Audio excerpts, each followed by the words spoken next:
Hi YouTube, welcome to Stratosphere Lounge. Let's go grab our friends over on Twitch here.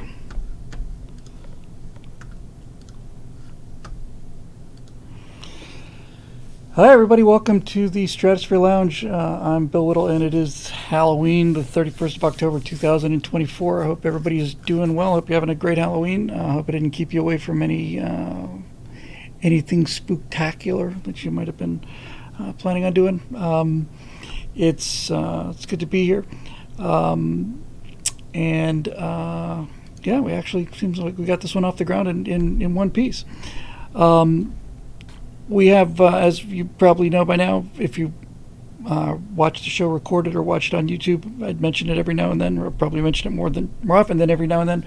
We have like a walk-in track that we play on the Twitch side, and I put some new music in there. And one of the songs that I used to walk us in tonight was a song called Moments in Love by The Art of Noise, which is a real beautiful instrumental piece. And I worked at two nightclubs back in Miami in the mid-'80s. I worked at a place across from the University of Miami called Parallel Bar. They were both red-hot nightclubs at a time when Miami was the hottest club scene in the world, I would think, mid-'80s. Just darken it down just a little bit. There we go. And a little. Can I do something about the contrast too? Maybe. Anyway, they that was a one place across my University of Miami was called Parallel Bar, and it was a gym in the daytime, and at nighttime they turned it into a nightclub, which was kind of unique. So that was pretty cool. And then the one club I worked at that was mind-boggling used to be called Club Z in Miami Beach. When I worked there, it was called 1235. It's on 1235 Collins Avenue, if I recall. And this place used to be an old style movie theater, like live theater music hall, just gigantic, huge room where used to be balconies, enormous stage, and we were up in the in one of the what would have been one of the balcony, like opera booth kind of things. That's where we had the DJ booth, and I was doing lights and lasers and stuff. And there's the opening of Moments in Love is very long and very slow, it's very quiet, and most of the time when we were really cooking, if it was a good night, the DJ would just start spinning that. I'd black the club out, and then we would just let people slowly start to, well, not so slowly because we had some lines there back in the day, start flooding into this big room, and then just in the middle of the song, the thing just kind of changes, and we just smoked the hell out of it. I think we had 6 smoke machines in there, just dumping all the smoke in there. And then there's a lot of things we could do with the lasers. We could diffuse it and throw it on the screen. We could make patterns with it with scanners and stuff. But sometimes we could take the main beam. It was a krypton argon laser, so it was like a mint green beam. And when you didn't split the beam off into different colors, that was a bright beam, especially if you had time to get your eyes dark adapted. So we just blacked that club out, and then right on that music change in Moments in Love, I just popped that laser and just go bump bump bump bump bing bing bing bonk bing bing bing bing bing bing bing. Anyway, we're just playing that music, and it took me back to those days. Working in the nightclubs in Miami was really a fun life. It was just cool. But those days have come and gone, so we've got new days now. We are less than a week out from the election. I decided I was going to do another hot mic. Been working on it all day today. I'm going to record it as soon as I'm done with the Stratosphere Lounge tonight, and then get it up tonight and have it ready I'll probably post it tonight, but it'll certainly be ready for tomorrow. It's a day later than I would like it to be. It's called Garbage In, Garbage Out, and it's basically the trolling of Trump's trolling on the garbage trucks, another act of genius, and the idea that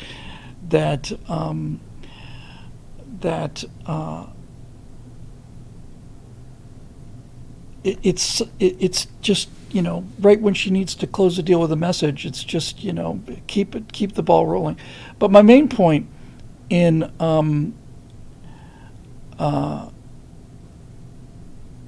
doing garbage in, garbage out is, I mean, the purpose of the entire segment is everybody's getting all lathered up about being called garbage, but the thing to be lathered up about is being called Nazis.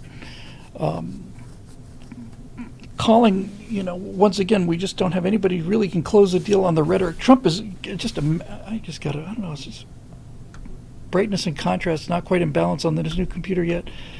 Let me see if I can because I got these hot spots here. Let me see if I can. That's not working.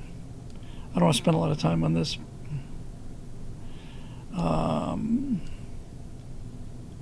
Yeah, we'll see. All right, whatever.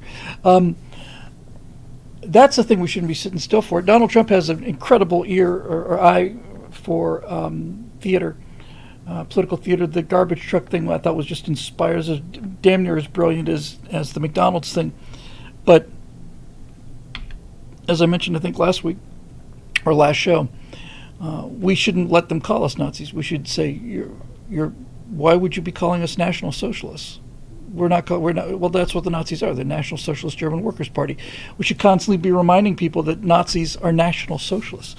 So I finally got a chance to do something that I can't believe I haven't done already. I put together my garbage matrix, and I've been thinking about doing this for the longest time. And as far as I'm aware, I've not actually done it yet. It took me the afternoon basically to put it together. It was a complicated thing. I wanted to do it as a series of reveals, so I had to do. Honestly, it was 50 different images that I had to put together to build this thing. But my garbage matrix is actually pretty simple. Let me just pull up the last slide in the garbage matrix, and I'll just show you what I'm talking about here. Where is it? Hot mic. Yeah. Here we go. So on my garbage matrix, it's going to be the center of this garbage in, garbage out. It's got 5 different factions, and it's got Nazis, fascists, communists, Democrats, and MAGA. So on the board, and we'll just build this up one by one, but it's like, so underneath each one of these, there's like 5 different parts. So the Nazi logo, there's the fascist logo from Italy, the communist hammer and sickle, the Democratic D, and then a MAGA hat. So then below that it says collectivists. Nazis, yes. Fascists, yes. Communists, yes. Democrats, yes. MAGA, no. Disarm the population. Nazis, yes. Fascists, yes. Communists, yes. Democrats, yes. MAGA, no. Curtail free speech. Nazis, yes. Fascists, yes. Communists, yes. Democrats, yes. MAGA, no. State-controlled news media.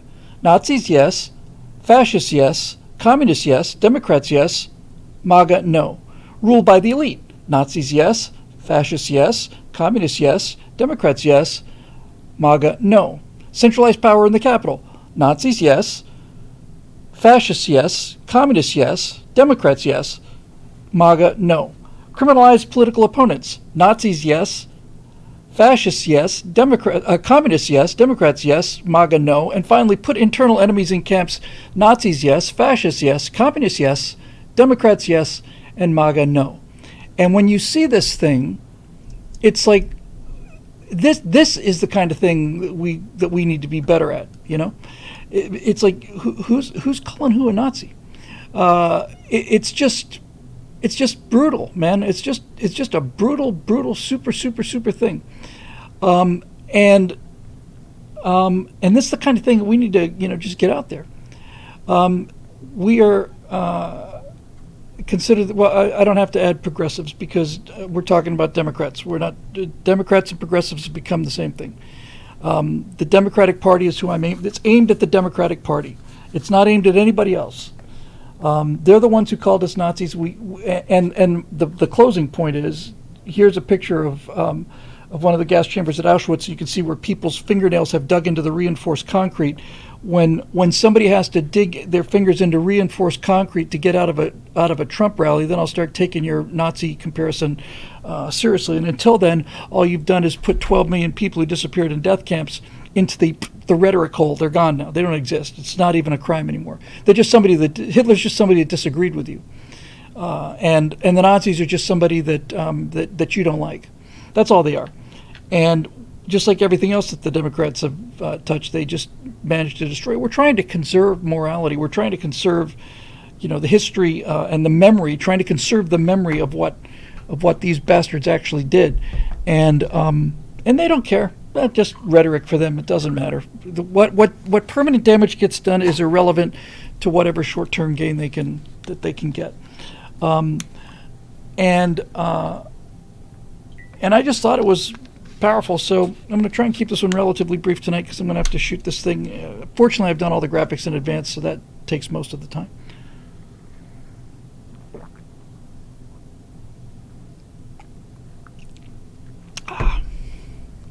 I like most, it's not an alcoholic beverage, I like most alcoholic beverages. I don't know why I had the thought, but the only one I just cannot take is gin. Gin tastes like turpentine to me. Anyway, let's see what we got on the comments here. So I might dive into the questions fairly quickly here because, like I say, I got to get this thing up and running here. Mr. Wispy, I don't hear. It's a relatively new name here. Exactly, Bill. I told the guys at work today that we're already established that I'm a racist, sexist, bigoted, homophobe simply because I'm an old white male. Now I'm a fascist and a Nazi. Being called garbage is an upgrade. Yeah, it is an upgrade. But I'm going to walk people through it. I'm going to be like, you're banning this term Nazi around. Nazi stands for National Socialist German Workers' Party, and the Nazis were fascists, but they didn't coin the term. And I'm getting into the whole thing, man. The fascists were, that was Mussolini's party, and it had previously been used, and it's based on a fasces, which is a bundle of sticks. The Romans carried this. This I did not know. I knew that the fasces was a bundle of sticks. I knew that they often would show it with an axe. That was the Italian fascist party symbol, was the fasces. And a bundle of sticks means that individually you can break a stick, but when you bundle them together, they're much stronger. It is a collectivist piece of iconography. And the Romans used these bundles of sticks as basically emblems of power. The consuls would be followed around by a certain number of elite guards, and they'd be carrying these fasces. And to my astonishment, I simply cannot believe I hadn't caught this earlier. I've known about the fasces for the longest time, but on the House of Representatives, there's this, on the sides of the House of Representatives, "In God We Trust," it says above the speaker.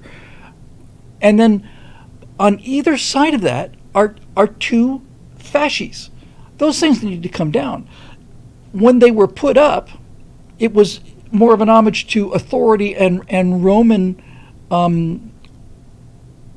We obviously got the Senate from Rome. We got a lot of our government from the Roman Republic era.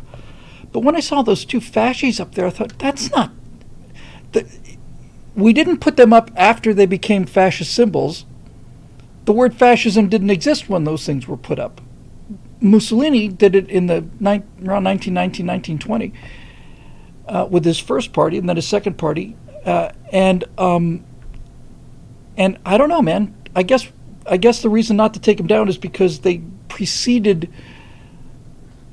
Well, obviously they preceded the symbol for fascism. I'm surprised they didn't take them down during World War II, to be honest with you. But yeah, and in the comment section, somebody said, "Who was it? Those symbols are actually everywhere." Marusha says the fascist symbol appears in Congress, and Steve Young says it's everywhere in Washington, D.C. They're on either side of Lincoln's chair in the memorial. I'll be damned. Does the arrows in the talons of an eagle represent the same thing? I had always heard, I don't know if this is true, that when, I can't imagine that this changes, but growing up I remember hearing something that I love the eagle logo. I think it's, and the Lincoln Memorial Throne. How about that? Well, that kind of elaborates the point, and it weakens the point a little bit. To be perfectly honest with you, it lowers the point a little. But the U.S. eagle with the wing spread, and it's holding in its talons, holding arrows in one hand and a laurel branch in the other.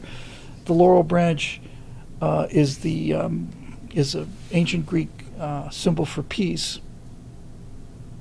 Greek or Roman? I think it might have been just Roman. That's interesting. I don't know the answer to that. Did I say laurel leaves? I meant to say olive branch. My mistake. Laurel leaves were for the kind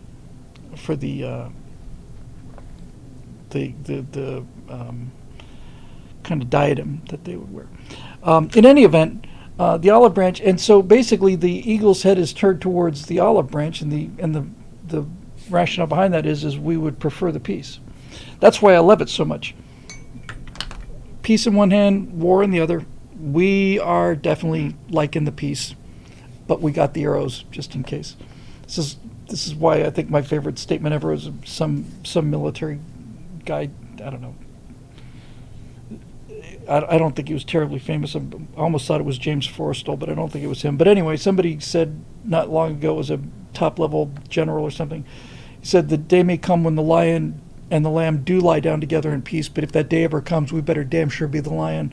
And I thought that is my attitude about defense in a nutshell. It doesn't get any clearer than that. I like that better than peace is our profession, wars is something we do for kicks.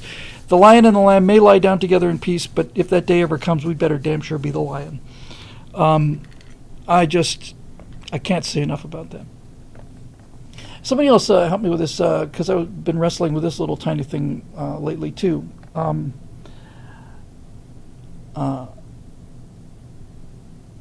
don't even remember why I was on it, but I was on it wrestling with it. So there's two things. They're two linguistic. Well, I guess on some level they're cliches. They're aphorisms, I guess, is probably what they are. Here's one of them. Reagan said that the Russians said, "Trust but verify." Remember when we were talking about the SALT Treaty and all of the treaties with the Soviets, and then there was going to be SDI, and it's like, and Reagan said, "No, we trust, but we're going to verify." And even when I first heard that, and I just adore Ronald Reagan, just worship the man, but even when I heard that, I thought that's a oxymoron. Trust but verify means that you don't trust, right? I mean, am I missing something? You can't trust, but trusting means you don't have to verify. I'm not saying we shouldn't verify, don't get me wrong. I'm not on the wrong side of that argument. I'm just saying the sentence doesn't make any sense. Trust but verify. If you're verifying, then you don't trust. And I agree, we shouldn't trust them. It's nuts. It's insane to trust somebody like that. It was Larry Coker is credited with the Damn Sure It's a Lion quote. Well, thank you very much for that, Marisha. I had no idea. But I remember thinking, that doesn't track. There's something wrong with that. It doesn't track. And I remember back during early days of the Iraq War, when people were saying war's not the answer. And I would say, well, okay, what is the answer? And they would say, I don't know, but it's not war. And I would respond, well, if you don't know, then it could be war. No, I just know it's not war. You said you don't know what the answer is. Right, I don't know what the answer is. So it could be war. War may be the answer. You said you don't know what the answer is. Well, I know it's not war. Well, you know what it's not. But you don't know what it is. It doesn't make any sense either. I don't know. I spend too much time thinking about these things. Anyway, we're 5 days out from the election. Looks like things are tightening up a little bit in the polls, but I don't know. You know, I think I was thinking prior to the show tonight, it would be good to talk about, just for our own mental health. I think it'd be good for us to talk about what happens if we actually lose this thing. The reason I am highly confident of us winning this election, only because the last two Trump elections were a victory, and what sure looked like a victory when he was much further behind prior to the election. And everything I see, you know, polls, early turnout, all this stuff. But I think we really need to be. I want to just talk for a few minutes about what happens, because we won't have another Stratosphere Lounge show before the election. What happens if Tuesday night comes along, and for whatever reason it looks like it's not going our way? Now, I'm not talking about oh, look, they stopped counting in the 7 battleground states, burst water mains in every one of them. That's just sign of cheating. I'm not talking about that. That's just it's just time to get angry.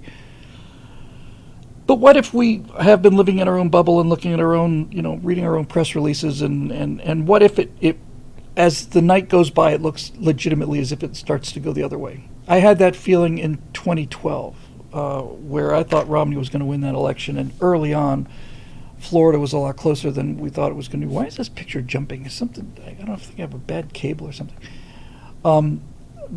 So I'm not one of these guys that really, has a deep understanding of how on the ground elections go. I mean, I've been buffing up enough on binge watching election data to have some thoughts about it. But I think because we're going to be doing the live streaming the election results starting at probably just before 7 o'clock Eastern. So just a little before. And I'll set things up if I can so that we have I'll keep an eye on what hopefully Newsmax will be covering and see if I can get a hold of live coverage. If not Newsmax, then I'll probably have to go with Fox. And we'll have a little electoral map and we'll just start coloring them in. But I think as the night goes on, there's a couple things we can tell. We won't know. 7 o'clock, the polls close for a number of states. Florida's not one of them, but I don't think Florida's in any doubt. So we should start seeing Georgia. Georgia looks like if Georgia goes to Harris, we're in some trouble. We're in trouble. But Georgia looks relatively safe. North Carolina was considered a battleground state. If North Carolina starts looking like it's going to Trump, I think we're looking good. If it looks like it's going towards Harris, we're not in such trouble. Harris is expected to win Virginia, not comfortably, but she's expected to win. If it looks like Trump is leading in Virginia, then we could be in for like a really fun night. Does anybody know offhand whether Pennsylvania gets called at 7 or do they have to wait till 8? Because if Trump wins Pennsylvania, then that's the election. And I think she has to win.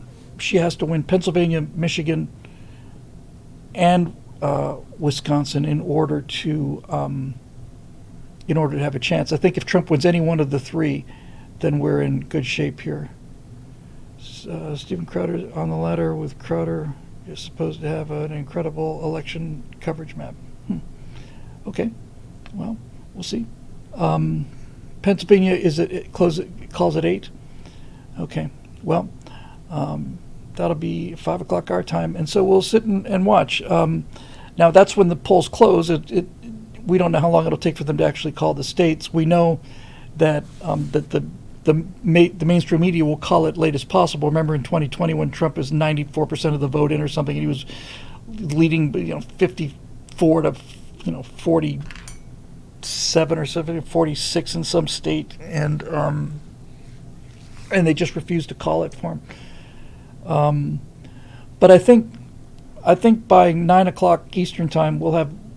I don't know if we'll know it's possible we'll know for sure, but we should have a good feeling for how it goes.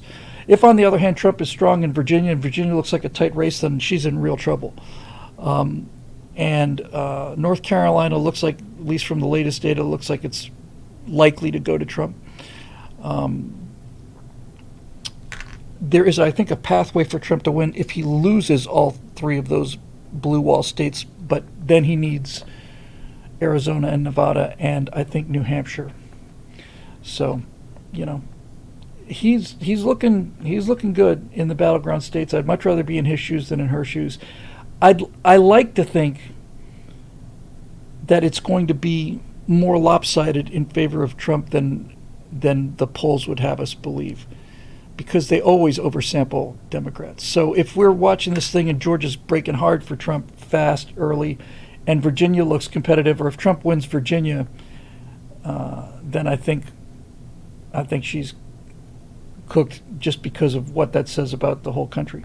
But back to the idea of what if it looks like it's a more or less fair loss, right? No shenanigans, none of this, well, we've stopped counting, none of this, we have to find the votes, none of this, we have to wait for more votes to come in after Election Day. We're just watching the results come in, and what if we got it wrong, and it starts breaking for Harris, and it looks like Harris is going to win. It doesn't seem likely, but what if? The country is much more conservative now than it was in 2020. Trump is stronger now than he was in 2020 and stronger now than he was in 2016, much stronger. If he's not strong enough to win, this will be Trump's last election regardless. But the country is moving to the right, and it's moving to the right because we've had enough of this BS from the left. All I have to say in terms of, it looks like we're losing, or we lose. I don't see Trump winning Virginia either. I'm just saying it's a possibility. If Trump is winning or even close in Virginia, then the night's going his way, is what I'm trying to say. If Harris looks like she's winning in North Carolina, then things are not looking super great. And if she starts looks like she's going to win Pennsylvania, then we're in actual trouble. But my point is, what would that mean? Well, it means the country is healthier now than it was in 2020. And if we lose this election on Tuesday night, then lose it by fair means, then my attitude is twofold. Number one, the government is not the country, and number two, the beatings will have to continue until morale improves. We've seen what happened with 4 years of a man who had no cognitive ability as president of the United States, just continuing to embarrass us internationally, and catastrophic policies at home. And then if they want to continue, if it turns out that the rest of the country needs to be beaten. See, the thing that's so hard to accept about this, not even losing, just about the reality of life in America right now. The thing that's just so hard to take is the people who are voting for the Democrats, the people who are voting for more decay and more destruction, are the ones who are already getting beaten up in terms of decay and destruction. Her hometown of Oakland is unlivable. Gavin Newsom's San Francisco is unlivable. New York is unlivable. Chicago, Baltimore, they're all unlivable. If we get 4 more years of the Democrats, it's not going to, I'm not going to say it's not going to affect us. Obviously it will affect us. But all it means is that the places that are going to fall to pieces are going to be the blue economies. The blue model doesn't work. It doesn't work. And if it turns out that that the country needs another 4 years of having its ears boxed, then that's what it means. But I just wanted to get this on the record before the election, right? If it turns out that we lose this election fair, because I don't believe they can cheat the way they cheated last time. I think COVID and all of that stuff. Just for an example, we now are leading in early voting in a lot of other places. Now, I was against early voting. I think that Election Day is there to help us eliminate cheating. But as the early voting is coming in, it's the margins that the firewalls that the Democrats used to have. In Pennsylvania, they had a 1,100,000 vote lead when Election Day rolled around. Now their lead is 300,000 votes. And Pennsylvania votes hard on Election Day, and they've got a third of the lead that they had, but they only won Pennsylvania by a couple tens of thousands of votes. So you can already see the rumblings about our turn being much lower than 2020, which is good for us. Oh, turnout. Yeah, turnout is lower because I had underestimated the number of people that could not see through Joe Biden's dementia in 2020. I clearly saw a guy who was not there. I had some experience with this, and she is going to, if she is elected president, she is such a lightweight that we are going to start to see international crises, and then we're going to get to see what Kamala Harris does under pressure, because she won't be able to have her media cover for her. J.D. Vance is looking great, by the way. J.D. Vance, I think, will be a great president. I think he's got an excellent chance to be president. If he's vice president, then I think he's got a.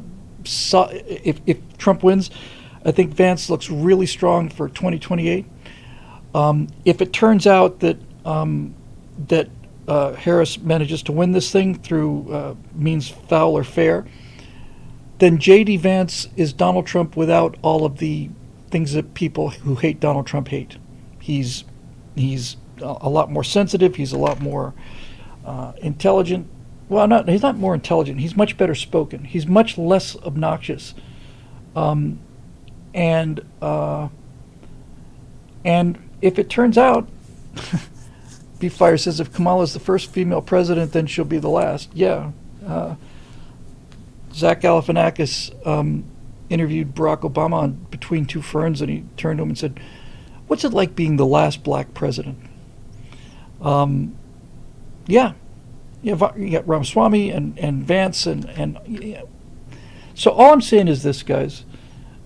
Any reasonable adult, because if Trump wins, the left is going to they're going to lose their minds. I've seen these women knocking down signs and saying, "If Trump wins, I'm going to kill myself." Don't tease us, Don't tease us with promises you can't keep.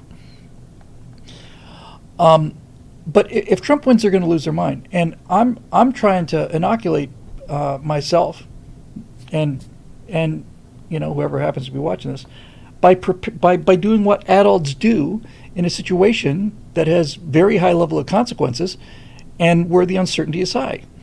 You hope for the best, and you prepare for the worst. You brace yourself for the worst. I want people braced for the possibility that this thing doesn't go our way. I think it is going to go our way. I feel confident about it. But if it doesn't go our way, it's not the end of the world, and it's not the end of the country. The country is not the government. I've been out to the country, and the more of the country I see, the better I feel about it.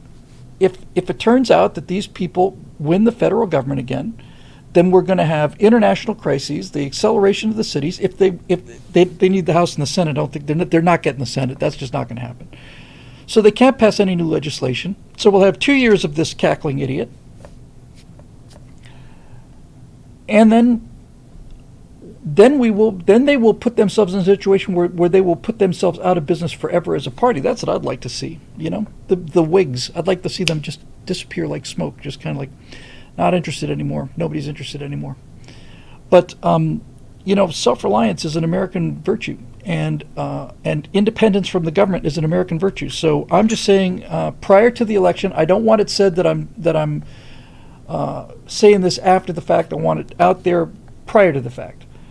I want it prior to the fact that if it turns out that this doesn't go our way, it's not the end of the country, it's not the end of the world, and especially for people who believe that there's a God that is a just God that rules the universe, then clearly he's got a message for us saying, no, apparently you haven't learned enough of a lesson yet. There have been times when I've just taken beating after beating in life, and I just want to just look up and just say, I know that this builds character, Lord, but honestly, it's just my opinion. I'm not telling you how to run your business, but I think I've got enough character now. I think I've got all the character I could possibly need for the rest of my life. I don't know why the beatings are going to continue, but to take this to a different plane, folks, God tests and stresses and beats the people that he loves to make them stronger. And if this country needs another beating, it's because he loves the country. And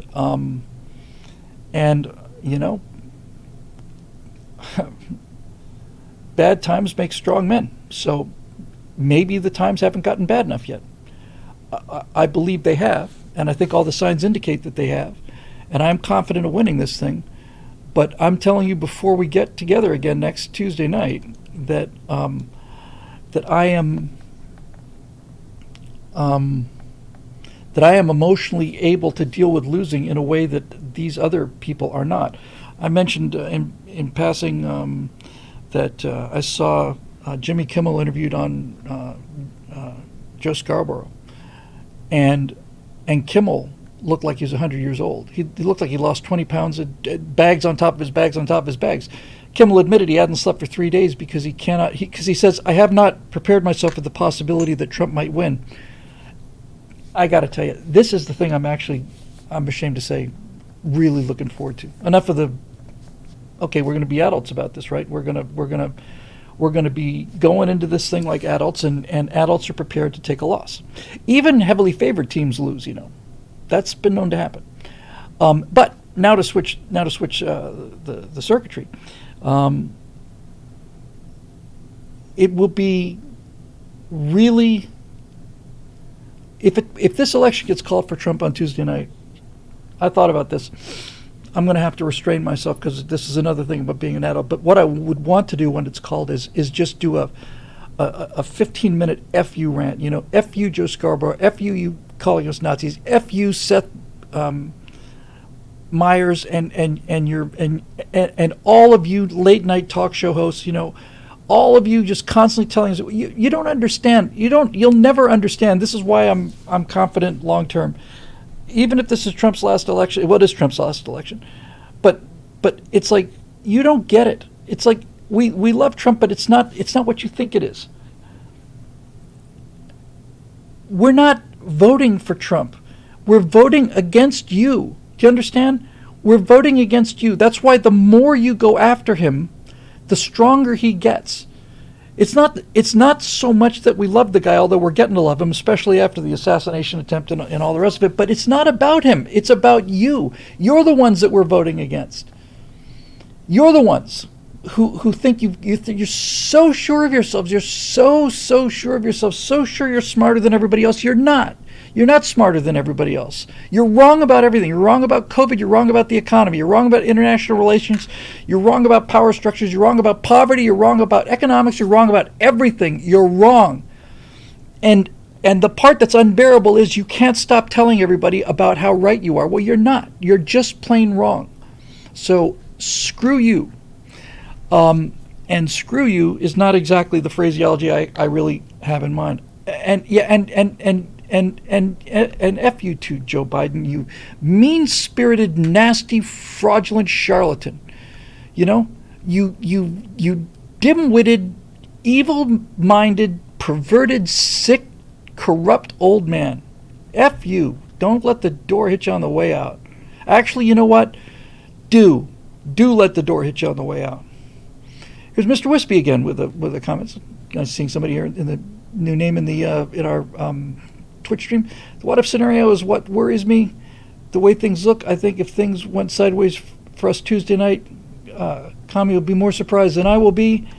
The drive-by media and the Dems are in a screaming panic right now. They think they're losing. They are losing.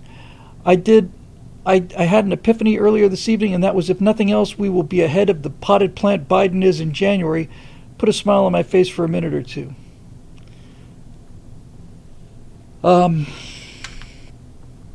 Okay. So if this Joe Biden is not a bad enough president to teach Americans that the values that we hold are not represented by the left, if it turns out that wasn't enough of a lesson, then God is preparing another lesson for us, and he's going to take it up a notch. That doesn't affect us. It doesn't affect us. Unless we let it. And the only way they win is if we give up. I'm so impressed by what I'm seeing now. This early voting on the part of Republicans, the get out the vote thing, the things Charlie Kirk is doing, and the guys that are canvassing in Pennsylvania, and they cut their firewall from 100,000 from 1 million to 300,000 and falling. Republicans are outvoting Democrats in terms of early voting. I'm knocked out by how much better Republicans are doing at this election, just how much more competent Republican machine is. We're beating them at their own game. And that's why I'm very confident for Tuesday night. But, we're not all, I can't speak for anybody else. If it goes south, I'm not crying. I'll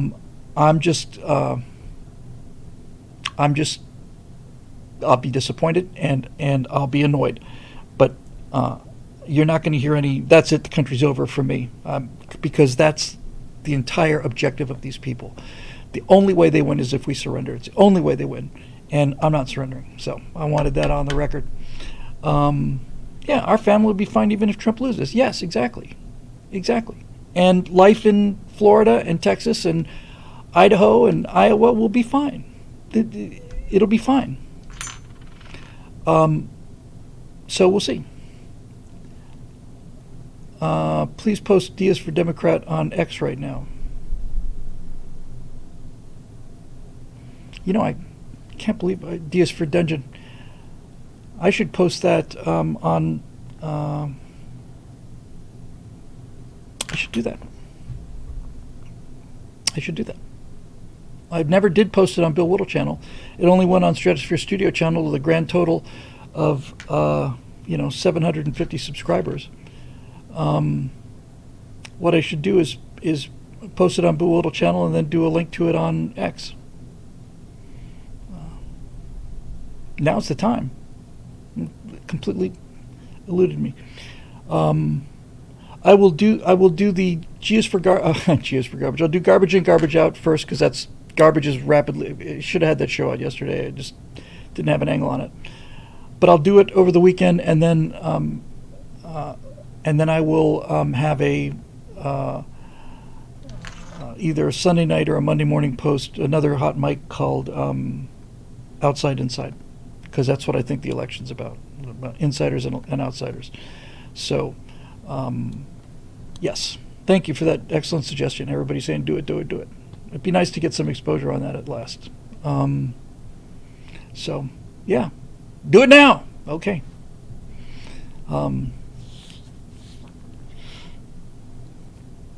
Yeah, I guess we're about running out of time.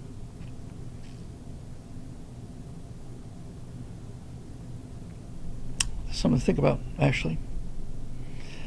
Give me.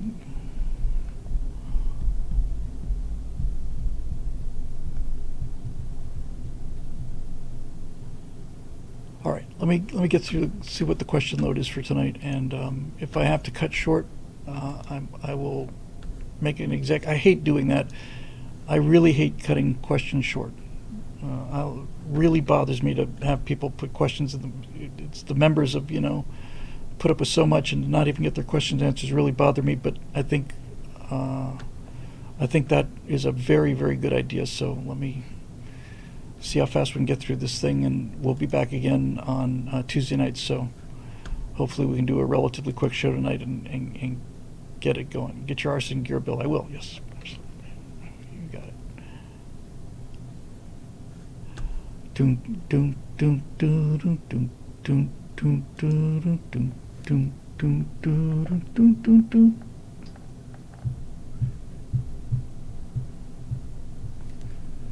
Okay, so let's see. TSL questions for 1031. Thank you, Eric Blake, for curating the questions section tonight. Appreciate it.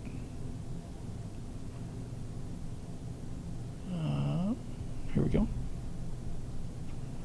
All right, so let's see what we got here. Let me just scope out the territory.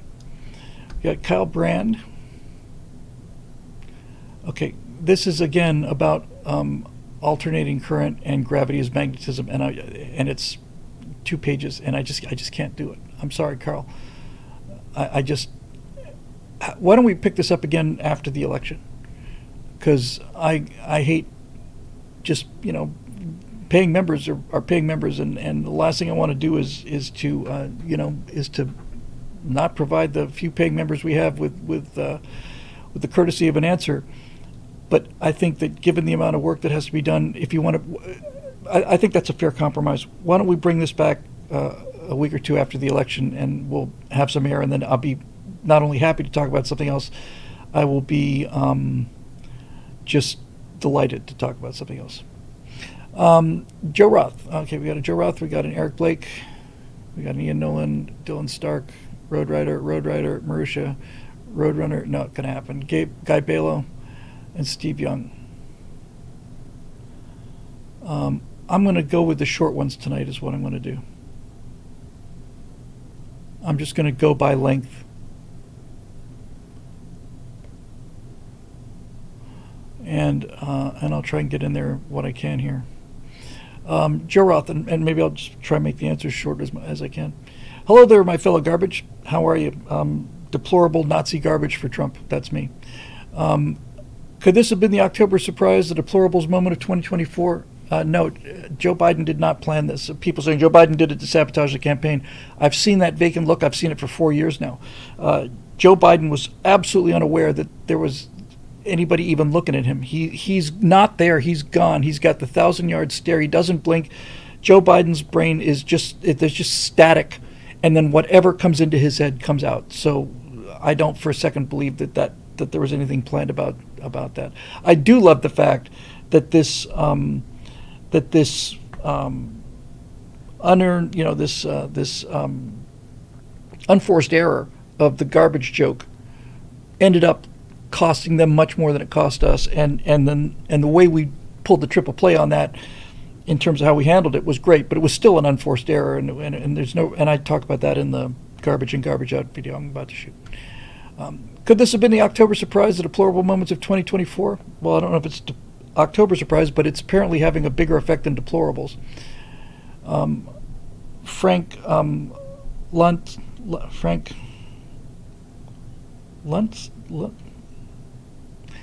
the pollster, said it's gigantic in terms of motivating the base and swinging independents. He said much bigger than deplorables.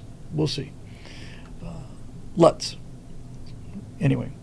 Do you think Biden calling more than half of the country garbage is going to motivate Trump voters or undecideds to get to the polls in overwhelming numbers? Frank Lutz thinks so, and he's not exactly a Trump-friendly guy.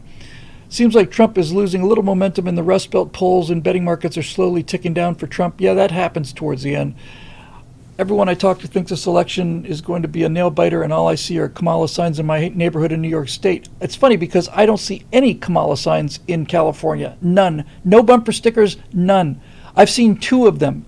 There's not a single bumper sticker that I see on the freeways. None. It's like the LA Times endorsement that didn't happen. But after calling all of us Nazis and Hitler and fascists and now this garbage comment, will this be a turning point? I don't think it's a turning point. I think we're solid. I think we're really solid. Trump sees the opportunity to do a press conference in a garbage truck dressed up for a safety vest and everything. Another genius move. Kamala's campaign was sinking to begin with, but was this the final nail in the coffin for her? Your thoughts? I think it hurt her when she needed to be strong, but she was flailing and going down. I see signs that things are tightening, but that happens all the time. It also works when you're down. So towards the end of the 16 and 20 elections, the polls always tighten. I'm feeling, let me put it to you this way, I'd much rather be in Trump's shoes than in Harris's shoes right now. And this is the time when everybody starts to get the shakes, The final 3 or 4 days is when everybody just starts to just like, oh my God. So let's just let some air out of the tires here before they pop, and just understand that either case we're all going to be here afterwards, but that I am confident based on their habitual reporting of Trump's popularity and Trump. Let's put it this way: Trump won in 2016. I believe he won in 2020, but in any event, even the official results were he lost by 80,000 votes nationwide. Right, so he is in much stronger shape now than he was on the previous 2 elections, and that tells me it's going to be a win, and I actually think a significant win. So that's about all we can say right now. Eric Blake. So as Road Rider brought up, the Democrats have entered these final weeks before the 5th of November, guns blazing, unleashing the totally unexpected attacks of Trump as literally Hitler. We now have some broad who's been silent for decades, but now speak out about when she was gangbanged by Trump and Epstein. First of all, that second charge evaporated with the morning dew. That got 0 traction. Oh, you didn't bring it up when he ran in 2016? You didn't bring it up when he ran in 2020? Nobody buys it. It's the same old. The Hitler thing, I think, has actually done them more harm than good. I don't think it's convinced any of their supporters, and I think that it's motivated the potential Trump voters and turned off a lot of independents and turned off some Democrats too. So I think the Hitler play was a mistake, especially when Harris doesn't answer any questions about what she's actually going to do. It's pretty obvious to me what your entire campaign is predicated on beating this guy who you have to lie about in order to attack. So we'll see. And it's the same old, even beyond the general. Is that the best you got? These tactics that they've constantly thrown at Teflon Don to no effect, certainly not in their favor.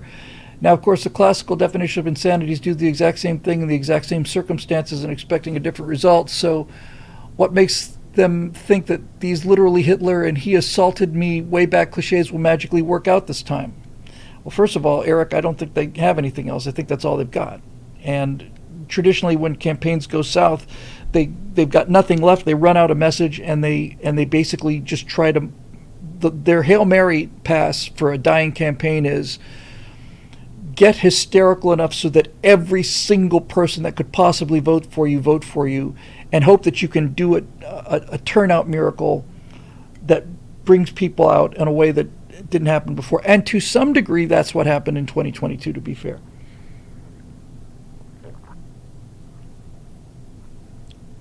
But Eric lists some reasons. Number one, they're incredibly cocky about their chances because cheating, so they don't really care and they're just filling time. I don't think the cheating is going to work. So much of what the cheating was in 2020 was early voting and mail-in voting, and we've been matching them or beating them in many states and closed the gap by 2/3 in others. So it's much harder for them to cheat the amount of votes they need if half of the votes are already in the bank. Some people suggest that the majority of the votes will be in the bank by the time that election night rolls around. So that's making it harder for them. Or, number two, he says, there aren't any more undecideds left to get anyway, so they're just focusing on riling up their base to make damn sure they all vote, as I just said. Or they've seen a particular consequence of their constant demonizing of Trump and are hoping for one last shot at preventing his second term, even if it's after the election.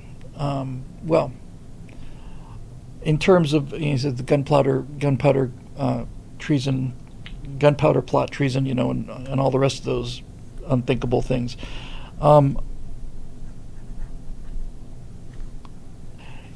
If they were to do something to Trump either before or after the election, that means we get J.D. Vance.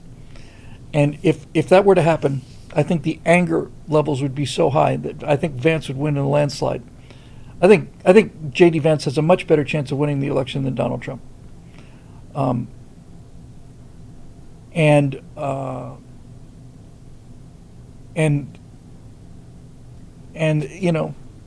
the line doesn't stop with J.D. Vance.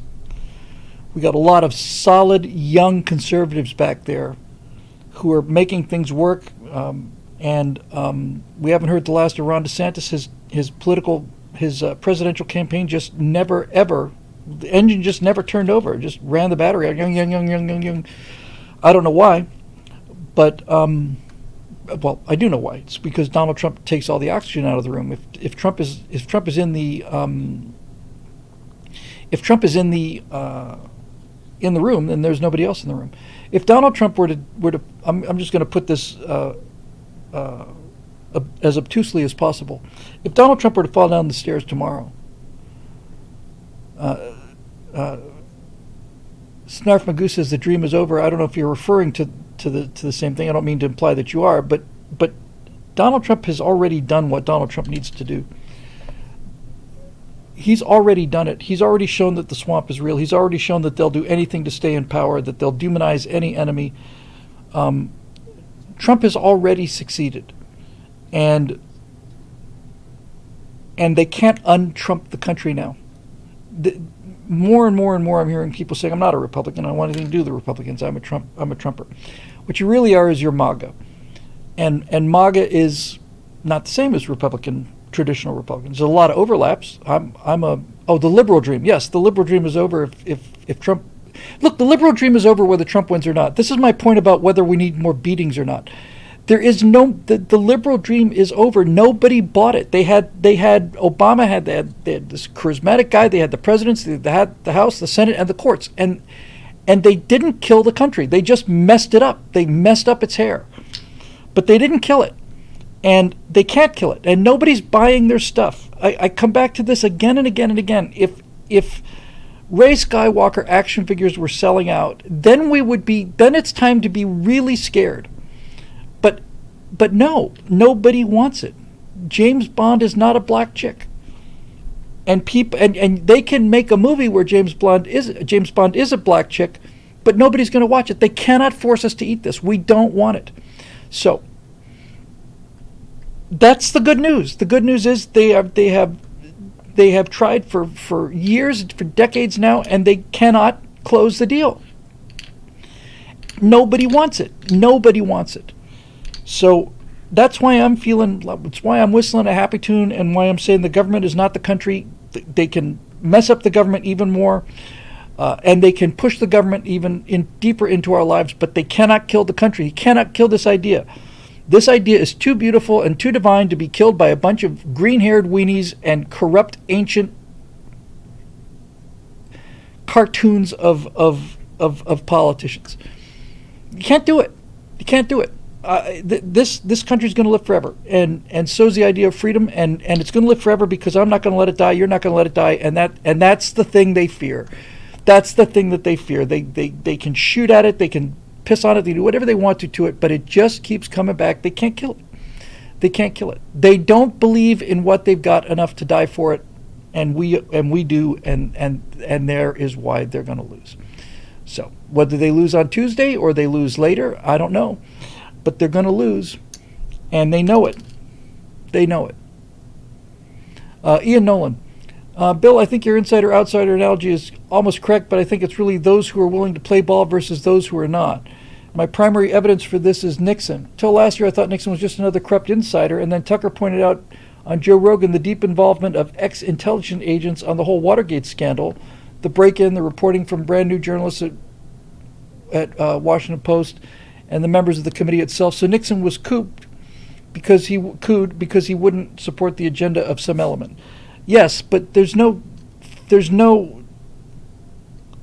denying that Nixon spent his entire life as part of the political machine. And there's I don't. If I put Nixon and Reagan together, I see an insider and an outsider, and I can't unsee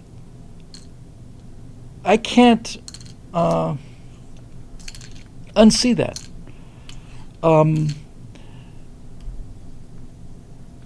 My respect for Nixon continues to grow in the years after his death by looking at the clips of what he said about foreign policy and so on. But what we're talking about is genuine populism, and I don't. And you hear Democrats say this is populism. Like, what's the matter with populism? That's the whole idea of democracy. You morons. Your entire party is populism is built into the name of your party. You miserable idiots. So I'm not putting Nixon in the outsider category because he wasn't an outsider. He'd been involved in politics his whole life, wanted to be president his whole life, and Reagan, as an example, was on the side of the people, believed that the American people were smarter than the people in Washington, and I never got that sense from Nixon. George Bush, for example, W was not exactly a Washington insider, but it's also clear that he's part of the inside. It's not just what they did prior to becoming president, even what they've done while they were president. It's what they did after president that shows you where their heart is. Bill Clinton believes that the government knows best, and George Bush could have gotten on the side of a populist movement with Donald Trump, and he didn't do it, and Dick Cheney didn't do it either. That tells me that they believe that the establishment knows what's best, and this loose cannon of the people deciding that they can run their own government running around is not a really good idea. I don't know how else to interpret George W. Bush's position on these things, and Cheney's position, which I assume was reasonably closely aligned with Bush's, tells me completely that no. Cheney would rather see Kamala Harris as president because Dick Cheney, Republican Vice President Dick Cheney, former Republican Secretary of Defense Dick Cheney, thinks that Donald Trump is a greater threat to the security of the nation because he wants to let the regular people inside the city gates and brush away the people who know how to run the country. And the people who know how to run the country have run us into $35,000 billion worth of debt and decaying cities and all sorts of other things. It's time for popular mass intelligence, for distributed intelligence to get into the system. And this is where, again, we don't really have as a party, we don't have the rhetorical skills. What popularism is it is parallel processing. Okay?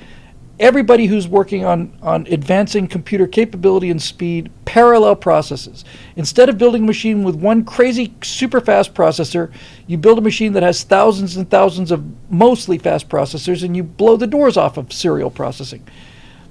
Elitism is the belief that you can build the super expert machine that'll think faster and better than everybody else, and that 10 of the smartest guys in the country know more than 350 million of the rest of us. And they're absolutely wrong, and that's an indication of how stupid those smart people are. So that's my guns. That's how I'm sticking to it.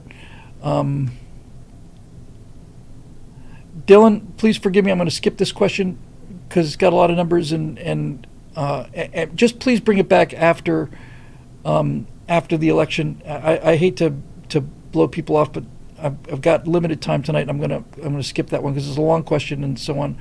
And thank you for rejoining. I appreciate it very much. I hope it doesn't offend you too much if you just bring it back again. I'm trying to get the short ones done as much as possible. Here's Road Rider. By the time you read this, did you vote early? I did. My vote is in. It's probably not going to flip California, but it can help towards the popular vote total. Not only is my vote in, but I signed up for something called Ballot Tracker, which has notified me that my ballot, which is a mail-in ballot, has been received by the post office and has been forwarded by the post office towards counting centers. And when the vote is counted, I will get a text and an email saying your vote has been tabulated and is now part of the national totals. So that's kind of a cool feeling. Makes me feel like somehow my vote got past the cheat machine. And I think this is the thing that is the single most. I mentioned a few moments ago about how the Republican ground game is so much different. See, they can, on election night in 2020, they knew that virtually all Republicans are going to vote on election day. So election night is when they're completely ammoed up and they're ready, and they know how many votes they need to get. We're already leading in half of these. We're leading in early voting in Arizona and Nevada, last I heard. And so what can they do about that? They can't intercept every single incoming ballot in the mail. They can only hit the voting centers. State Farm Arena was a classic example where, we have a burst water main. We got to stop counting here so we can count all night and get the numbers we need because it takes time. If those ballots had come in one by one through the mail, I don't see they can do it. I'm not saying they can't cheat. I'm certainly not saying they won't cheat. I'm just saying this is not 2020. And I've been very impressed by the anti-aircraft defenses that the Republicans have put up around Pearl Harbor now that the attack is long gone and never coming back again. We'll see. Darth Chuck the Merciless says 40,000 ballots already cast in Johnson County, Iowa, of 160,000 eligible voters. Turnout is big, and turnout is big in red states. I got a notice from Bert saying that the vote that he went to vote early in Coeur d'Alene, and he said the line was around the block. Now Idaho's not in any danger of going blue, but the fact that Trump voters are out there in line early, a long line of people, when the state is already safe, is telling me that motivation is high. We've been sitting on this for 4 years. And after 2020, I remember thinking, I cannot wait to get to 2024. I'm going to crawl over glass to vote. It turns out I didn't have to crawl over glass, but my vote is in the system and it's counted, and I should get confirmation that it's part of the national tabulation within the next 24, 48 hours, I would think. So that's that one question. And Road Rider has another question, which I'm going to take because it's one line long. would you consider the autopilot in modern commercial jets AI? No, without question, it is not AI. It's nothing like AI. It is a toaster that flies down a radio beam. All right, we got a Marusha Dark here. Okay, I'll probably take that one. You got a Roadrunner. Guy Balo is a big one. I might have to skip that one, Guy. And Steve Young. So what I'm going to do is, the Guy Balo question's about a full page long. So what I'm going to do is I'm going to do Marusha, Roadrunner, and Steve Young. And Guy, if you can bring it back, my apologies to everybody who I missed tonight. Just if you could just repost it, I'll get to it 2 weeks from tonight. Okay, so here's Roadrunner. Not a question, just a suggestion. I heard you remark several times that the colors used on the Twitch chat screen sometimes make it hard to read the names. Suggestion: click on chat settings, the little gear at the bottom right of your Twitch stream. Click on chat appearance and turn readable colors on and off. I'll do that right now.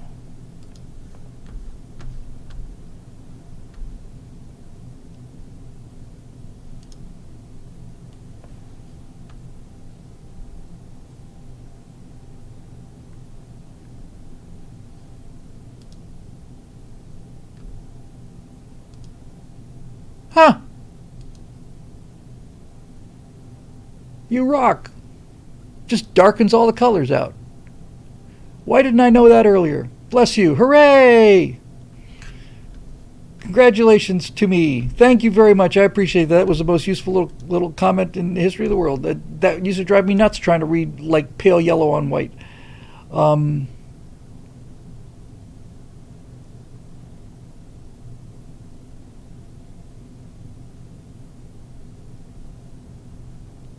Mike Dvorak, let me just deal with this real quick. California will text you that your vote has been tabulated and part of the national total, but did California tabulate the vote you selected on your paper ballot and not switching your vote? I don't know. I know that when the votes are put into the machine, there's Republicans and Democrats watching, apparently.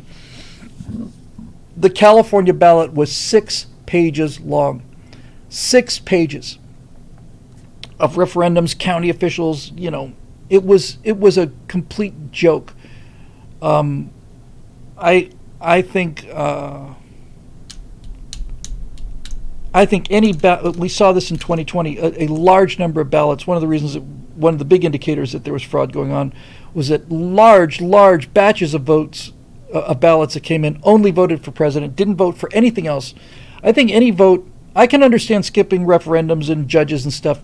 But I think if you see a ballot that's only got the president marked and doesn't count the senators and the representatives on at least the national level, you need to put that ballot off to the side. I'm not saying don't count it. I'm saying that one needs to be double checked, because I don't know anybody who votes just for president and doesn't at least vote for their senator, their state representative, and their governor, if the governor's running, and so on. I think anything that's, anytime you see just the president marked, put it off to the side and make a little search and make sure somebody lives at that address and that those people are still alive. 2 pages in San Diego. Los Angeles was 6 pages. 6. Do I still have the? I think I threw it out. The voter guide to the various referendums was this thick and absolutely impenetrable. That's another thing they're doing, by the way, is they're making voting so complicated. They're making the ballot so complicated that it's no longer voting anymore. It's just like, out of hell with it, you know? And that's, another issue that we got to deal with. Thank you, Roadrunner. Really appreciate it. Guy, again, let me see what we got.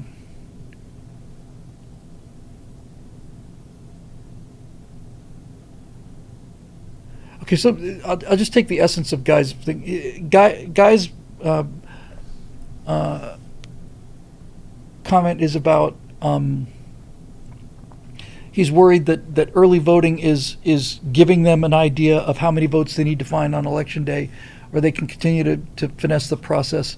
It's basically about cheating, and I don't know what I've seen so far, Guy, is convincing me that that the amount of cheating that can happen is much lower. I'll give you a great example. Okay, I'll give you a great example. In Pennsylvania in 2020, they had amassed a 1,100,000 vote early voting lead in Pennsylvania. 1,100,000 votes. They knew that Republicans don't vote early. Prior to this election, Trump said, "Don't vote early. I don't trust it." So we didn't. So in Pennsylvania, they started with a 1,100,000 vote lead, and then they could finesse the lead. Right now, we have already gained 700,000 votes on them in early voting. They are now plus 300,000 instead of plus 1 million. So they have to come up with 700,000 votes, not whatever the delta is before. You see what I'm saying? The more votes that we get in the bank, thank you very much for that super chat there, Don Girl. Aloha and mahalo. Thank you very much. Love your storytelling.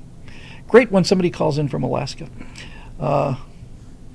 No, thank you, and mahalo to you too. I was in the Big Island back a couple months ago. I went to Volcano National Park, and man, I'll tell you what, especially on the Big Island,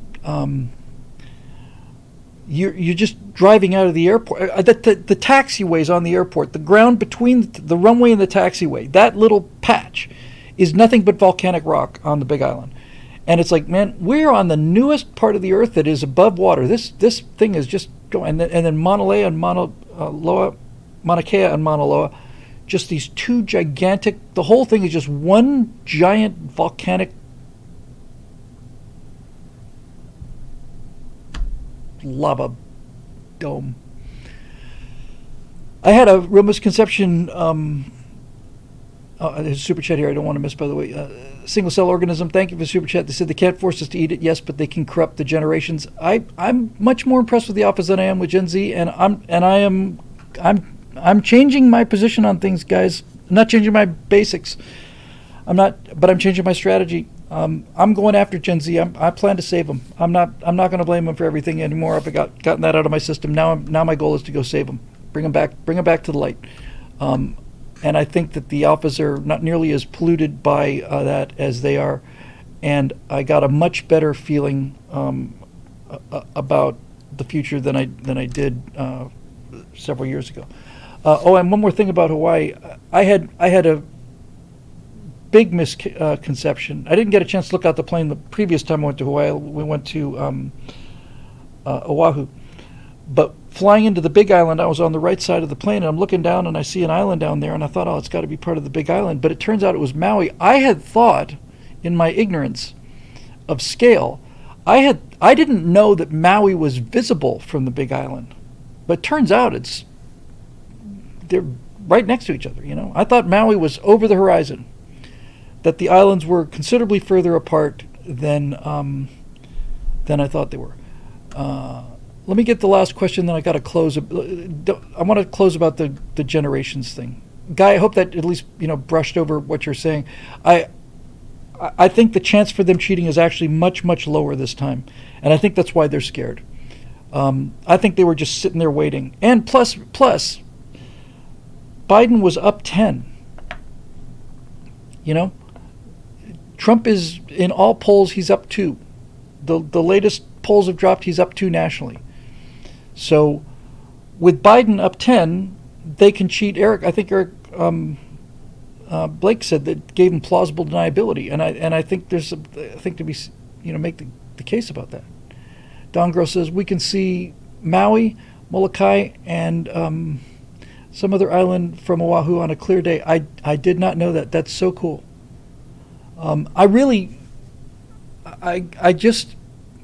Trump has never been stronger in the polls.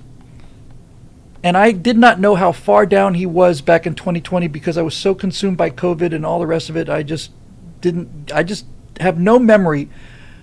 I have no memory of Joe Biden being up 7, 8, 10 points. And it's only by watching people going back in 2024, going back over the 2020 election, that I realized that he had that kind of a lead,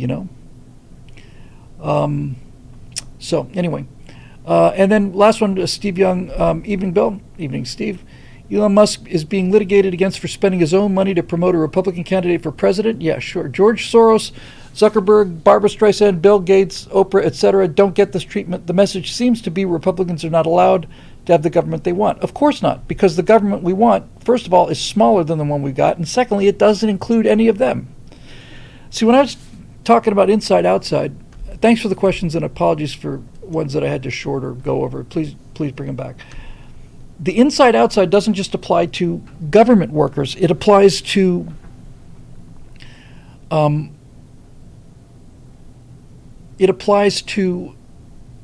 media. It applies to celebrities. They want their exclusivity. I look at things that I used to look at, like, oh gee, I wish I could be there. But if you look at like the Golden Globes, and there's all of these famous, wealthy, great-looking people sitting around tables, and you know who every one of them are, and they're all laughing at each other, and they're all applauding each other. And I used to think, oh man, it'd be sure would be great to be there. And now it's like, I want nothing to do with these parasites. I want nothing to do with them. They're repulsive to me. You know, they're just sitting there, applauding, and and Trump, boo, those knuckle dragging idiots. You know, and I'm thinking, these actors are so bloody stupid. They're just so stupid, and they're so full of themselves. They never question themselves, because questioning themselves is crime think. It's crime think for them. And they don't want to commit thought crime. So it's like touching hot metal. It's like, oh no, not gonna go there. Not gonna think about it. Can't be right, because of oikophobia. It's a term I haven't used in a while, and I heard back during the early days of when I first started with eject. Oikophobia is the opposite of xenophobia. Xenophobia is fear of the unknown or the different, fear of the other. Oikophobia is a fear of the known. Oikophobia is a disgust of the common. And oikophobes can't stand regular people because they're regular people. They have got a narcissistic vanity about them that tells them they are the only way they can explain their failures in life is to say, I'm smarter than the guy who's a car dealer. He's got millions of dollars. I'm barely able to buy ramen. But I know I'm so much smarter than he is. I know all my Renaissance poets, and I what's that line that's just it's a cool song. Two Princes. He's leaping buildings in a single bound. I'm reading Shakespeare in my place downtown. And this no, sorry, it's not Two Princes. It's Jimmy Olsen's Blues. Jimmy Olsen's Blues is about Jimmy Olsen having to compete with Superman. And the entire case he's making is, I'm just cooler than Superman, you know.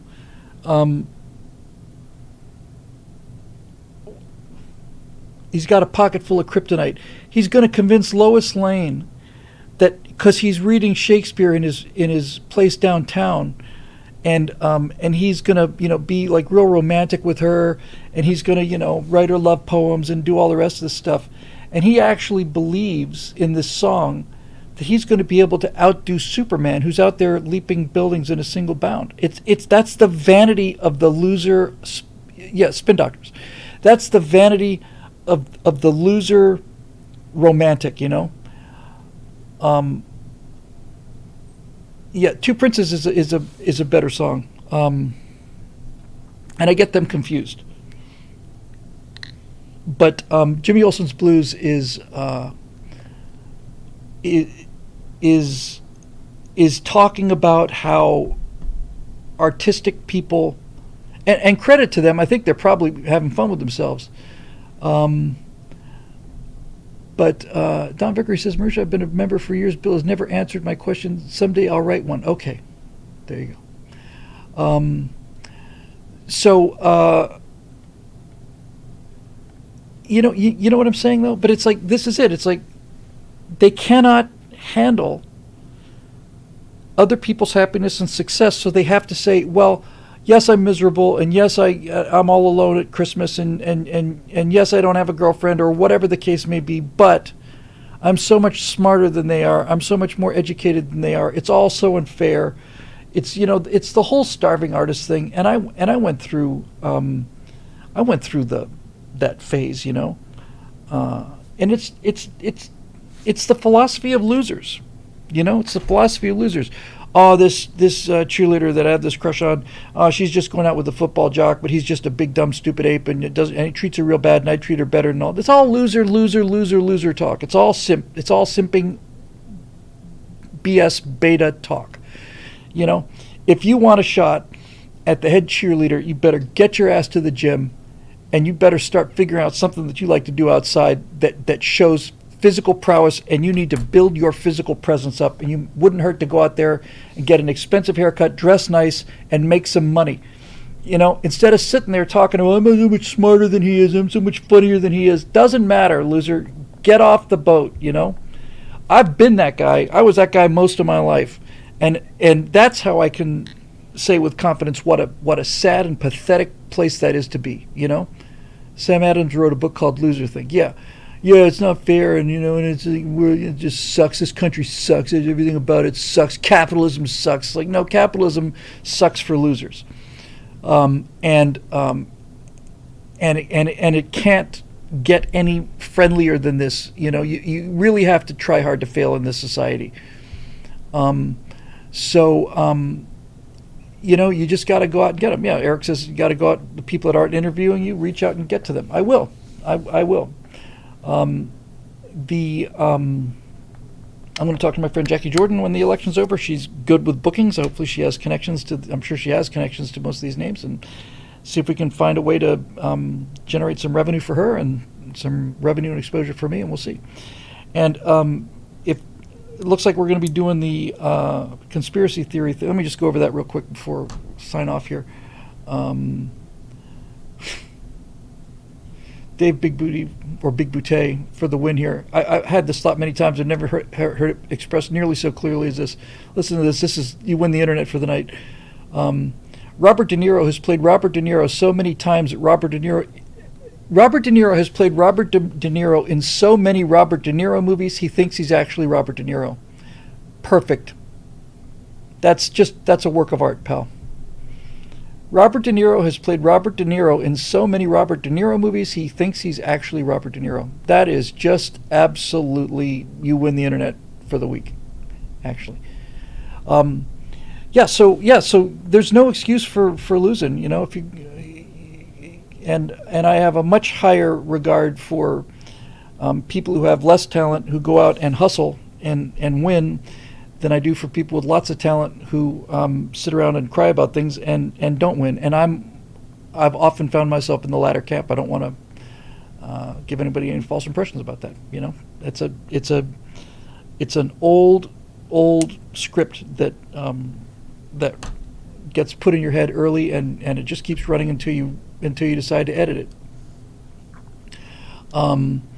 We're about to wrap this thing up here, but I just want to say about this talk about polluting generations and stuff.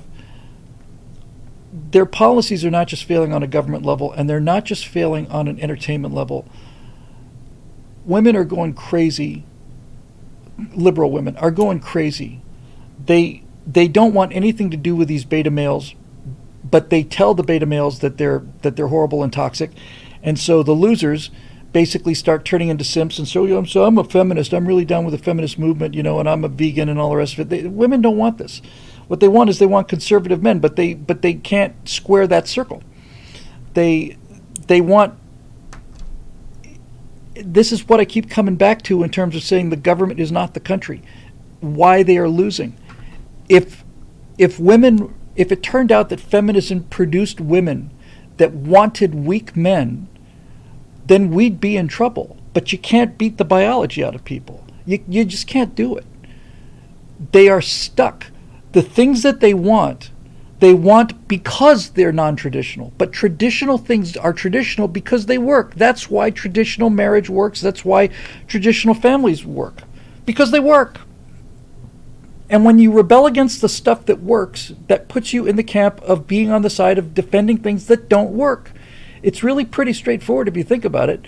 Conservatism is about things that work. Common sense, practicality. Common sense means we don't have to constantly keep touching something that's glowing red hot. Once I touch red hot metal once, I don't have to touch it again. I know that this is I don't. It doesn't matter what your theory tells me, and it doesn't matter how cool you may think it be to be different. I'm not touching this red hot piece of iron again. I did that once when I was in a metal shop as a kid, and it burned the living crap out of my hand. I don't need to do that again.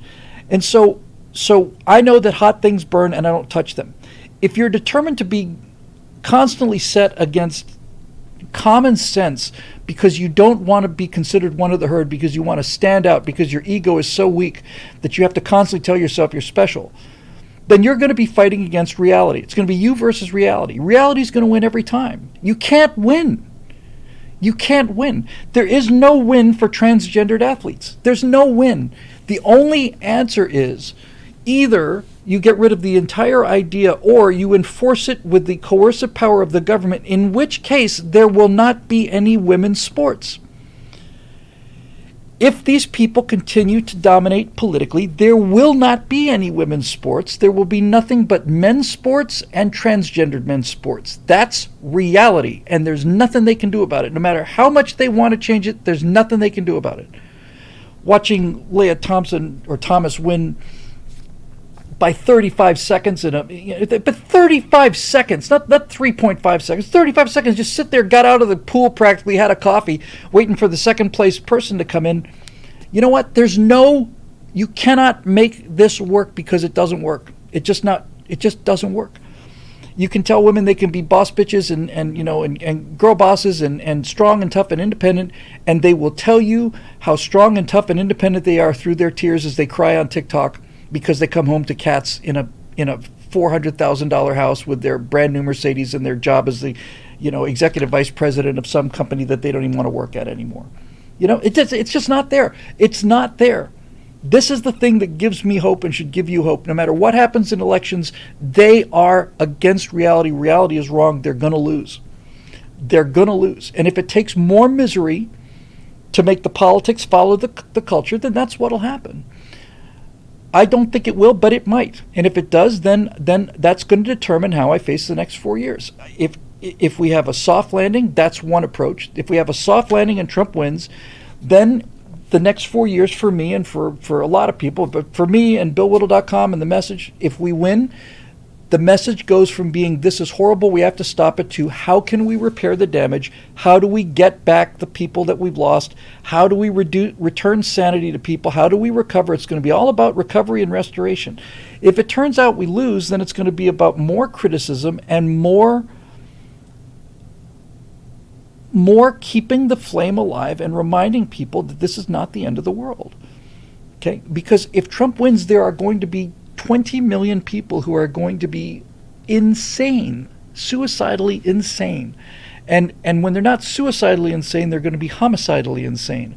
And that's something to watch out for, I think right now they're knocking MAGA hats off of people, but I think if Trump wins and you have a MAGA hat, and it's like putting a red flag in front of a bull. Not that bulls can see color, mind you.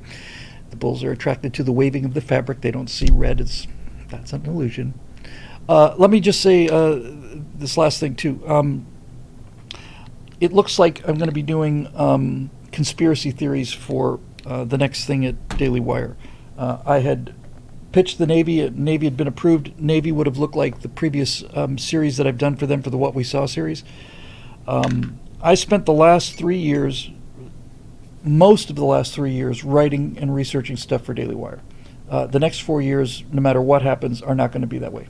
My attention is coming back to BillWhittle.com. We have got a deal for the next one. If we do, it looks like it's going to be talking about conspiracy theories, in which case I do not want it to be a What We Saw series, because it's not. What We Saw is a historical series. The space race with Apollo 11, the Cold War, America's Forgotten Heroes, and Empire of Terror. These are multi-piece historical documents with the same theme. If we do conspiracy theories, it's not historical, and they're not nearly as long, because not nearly as much material. So I was thinking about, if we do conspiracy, what looks like we're going to, which ones do we cover? Well, the ones that we have to cover are the Kennedy assassination, 9/11, the moon landing, chemtrails. Those are the political ones. To which we're going to add UFOs. That's 5 as aliens. Oh, did you get a little thumbs up? Did that go out? Yeah, you did. Huh.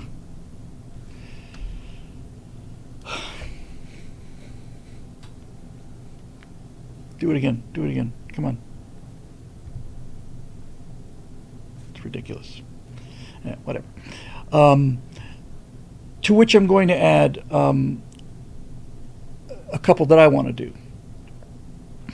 I think the first one, just to set the stage, is going to be the least controversial one. I want to start with cryptozoology and show that Bigfoot is exceedingly unlikely, but not impossible, off the table by the laws of physics. But the Loch Ness Monster is impossible. Bigfoot is not impossible, it's just exceedingly unlikely. That's an important distinction to set up that I'm going to come back to during the course of the series. So unlikely as to be confidently not true, but not ruled out by the laws of physics. Nessie is ruled out by the laws of physics. The moon landing being fake is ruled out by the laws of physics. That's not just. It is provably true that happened. So I want to do one on cryptozoology. I want to do one on who wrote Shakespeare, and I want to do one on Jack the Ripper. So that would be 7, I think, right? Chemtrails, Kennedy, moon landing, 9/11. Cryptozoology is 5, Jack the Ripper, and Shakespeare. And Jack the Ripper and Shakespeare are going to be really fun. And the Nessie one will be fun. Did I not say UFOs? Let's try this again. Kennedy, chemtrails, 9/11.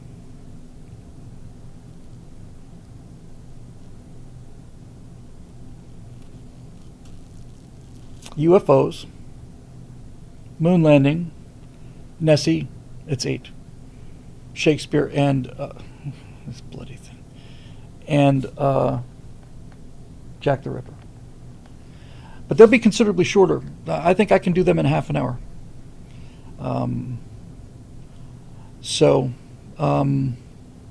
Yeah. My problem.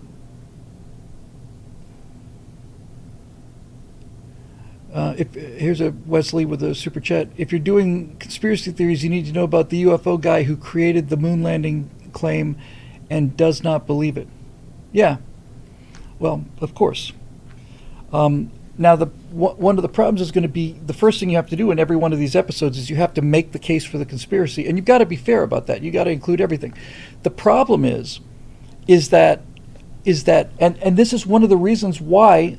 This is some of the strongest evidence that because I'm going with the rational answer on all of these things, the rational, obvious answer on all of them, and so if you say, well, this, if you, for example, if you say 9/11 was an inside job, there are people claim that it was a missile that was launched at the Pentagon. Well, I can shoot down that particular theory very easily, that particular aspect of the theory, but then some people say, well, I never said it was a missile. Well, okay, but none of you agree on anything. None of you agree on anything. There's how many candidates for the Kennedy assassination? How many potential perpetrators are there for the Kennedy assassination? How many potential explanations are there for 9/11? How many potential different things are there for the moon landing? You know what I'm saying? The fact that you have so many different explanations, while the people on the other side of the argument have one explanation, and we all agree. And we don't have to argue about it. We're all in agreement. It's the simplest thing. We saw it happen with our own eyes in all of these cases. But the moon landing is the one I'm looking forward to the most, because the single strongest piece of evidence on the moon landing is the one that came latest to me. And I cannot believe it took me so long to to realize this. There was these people are they're just so hopeless. One of the problems I said with this when Jeremy first asked me to do this, I said, listen, Jeremy, here's the problem. Just about everybody I know either believes in or is sympathetic to at least one of these things. I'm going to make a lot of enemies doing this. And so, I don't want this. Well, Bill, I've been following you for 20 years, but now that you disagree with me on the Kennedy thing or whatever, you're dead to me. But that's the job, and I'm just going to... So I'm going to do two things here. The first thing I'm going to do is I'm going to say, look, the fact that these things are out there means that there is a powerful emotional need to believe in all these things. And I need to acknowledge that in the course of that series. I need to acknowledge the power of the desire to believe in it. Let's take UFOs, for example. There's a powerful, powerful desire to believe that there is a world of wonder that we are not, that exists in the real world, that we simply just don't have access to, but is there. The idea that we could get into a flying saucer and travel between the stars, and that it's hiding in a hangar at a base out in the middle of Nevada, is a very, very seductive belief. I want to believe it. I saw Close Encounters of the Third Kind, and I was just weeping with just the wonder of it. Oh my God, look, it's real. Look, it's real. Everybody wants to see fairies in the garden. Everybody wants to believe that unicorns exist and that you can catch a leprechaun. It's overwhelming to want to believe in these things. That's why Lord of the Rings has so much power. The idea that you could be walking in the woods one night and then just all of a sudden just hear this ethereal kind of music and then see these elves just gliding through the woods. It's overpowering. It's overpowering. But my attitude and my position on this is going to be as unconfrontational as possible. And I'm going to say, listen, in the end, I'm not really trying to convince you of anything. What I am doing with this series is I am laying out the evidence that has convinced me that this is the simplest, most consistent, rational explanation for all of these things. And if you've got enough of an open mind to hear the case for rationality and reason, this is it. I'm going to show you what you need to make an airplane fly. You need wings, you need control surfaces, you need a power plant. You could say that you have to paint an airplane gold to make it fly, but that's not necessarily true. And you could also say that you need to have a picture of elephants on the wings for it to fly, and that's not necessarily true. There's any number of things you can add to the minimum basic requirements to get the airplane to fly. But you can take all those things away and the airplane still flies. That's where I'm going with this. What is the simplest explanation? Because there's that. Yeah, Joe Rogan believes in most of these, and there's that. I watched Joe Rogan treat Donald Trump with a fair amount of, I won't say disdain, but I thought he was a little arrogant in that interview, a little bit like he's above Donald Trump. And Donald Trump actually was almost a little bit too obsequious. I thought it was a good interview, but I was very well aware of the fact that Donald Trump would be talking about real world things having to deal with real world issues. But the only time Joe Rogan really leaned into it, was when, you've seen what happened. You've seen the Kennedy files, and you know what's actually going on at Area 51, right? He has that guy on there, the one with 60 million views, where a guy's talking about how he saw flying saucers hovering around inside. He walked around it and touched it and all the rest of it. It's like, please. Please. That's it.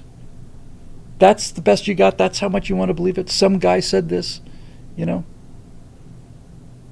This is where I bring out my favorite example. The Dodgers just won the World Series, right? Well, what if I told you the Dodgers didn't win the World Series? What if I told you the Yankees won the World Series? Well, I watched it happen on TV. Well, you were all fed a false report that was pre-recorded out in the field someplace. So yeah, but they showed the stadium. Well, they put all those people in the stadium, built it out in the middle of nowhere. Well, what about all the people that went into the stadium in order to watch the game to fake the World Series? Though they killed them all. They had to kill them all because they all knew the truth.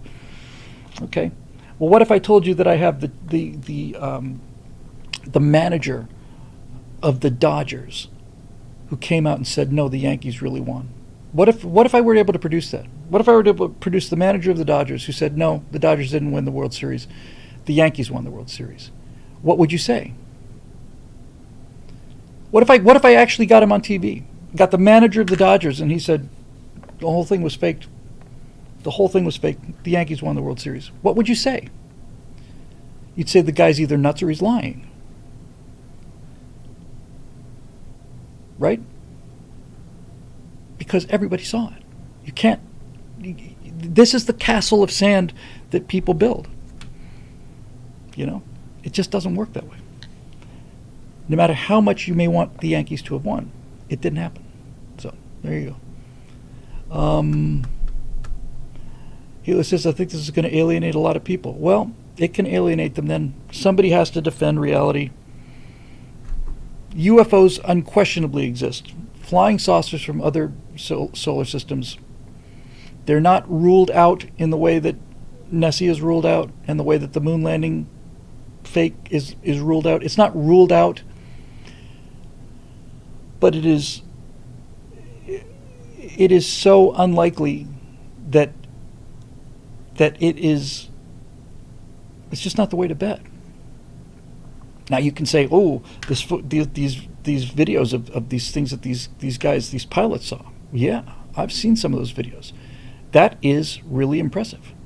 And the stories of donuts on a rope, this trail that was seen over Los Angeles, you know, it looked like a contrail with like pulses that were coming out of it. 100% believe that's real. 100%. There's some spooky stuff going on out there, and some very advanced stuff going on out there. But that doesn't mean that they came from another planet, because if they came from another planet, you have to start asking yourself all kinds of other questions. All kinds of other questions. And in the case of UFOs, let's start with Roswell. The wreckage of the so-called crashed UFO, where the bodies are in Area 51, looked like what's left of. It was like somebody took 3 Jiffy Pop popcorn things and exploded them. Little tiny shreds of aluminum. You're telling me that a craft that's capable of traveling hundreds of light years in space at super light speeds accidentally flew into a mountain? The kind of way that like a student in a Cessna 150 might do? And this is the wreckage it produced? Just because I'm on a roll with this, and you know, it's like, well, we're reverse engineering. You know, we're reverse engineering flying saucers. That's where we're getting all this technology. This is an iPhone. I could take this iPhone and give it to. If I could go back in time and give the iPhone to the Manhattan Project, all of the brains that were together in the Manhattan Project, walk up to Oppenheimer and have everybody in the room, and say, "I am from the future. Here you go," and look at that. See.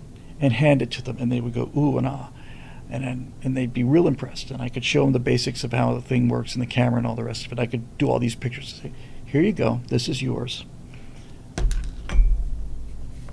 Would I be screwing up the path of the future? No. They can't reverse engineer this. They can't open this without breaking it. And once they open it, they will not recognize anything inside. And this is 80 years in the future, not 800 years, not 8,000 years in the future. This isn't let's hop in and go super light speeds to a nearest star. This is only 80 years of human technology, and they not only cannot reverse engineer this, they can open it up and not make any sense out of any of it. They won't know what an integrated circuit is. They won't know how the phone works. They don't know what pixels are. They won't even be able to see the circuitry because it's too small for their microscopes. This is the level of absurdity that you really have to point out. Somebody has to point it out. So,